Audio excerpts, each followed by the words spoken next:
TNPSC 2017ல geometric ப்ரோக்ரஷன்லேருந்து ஒரு question கேட்டிருந்தாங்க. என்னன்னு பாருங்கள், X power 3/2 X square extra என்ற தொடர் வரிசையின் 85வது உறுப்பு என்ன? ஸோ 4 ஆப்ஷன் இங்கே இருக்குது.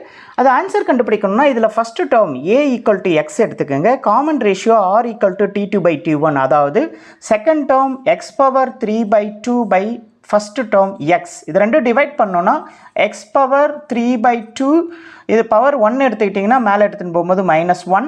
அப்போ என்ன ஆகும்னா எக்ஸ் பவர் இது எல்சிஎம் எடுக்கும்போது எக்ஸ் பவர் 1/2 கிடைக்கும். Common ratio r = x power 1/2. So இப்போ நமக்கு தேவை 85வது உறுப்பு. அதுக்கான formula tn = a r power n-1. இங்கே ஏங்கிறது எக்ஸ், ஆறுங்கிற வேல்யூ எக்ஸ் பவர் 1/2, என்னங்கிறது 85வது உறுப்பு. அப்போ 85 - 1. இதை சால்வ் பண்ணிங்கன்னா எக்ஸ் பவர் 43ன்னு நமக்கு வருமா ஆன்சர்?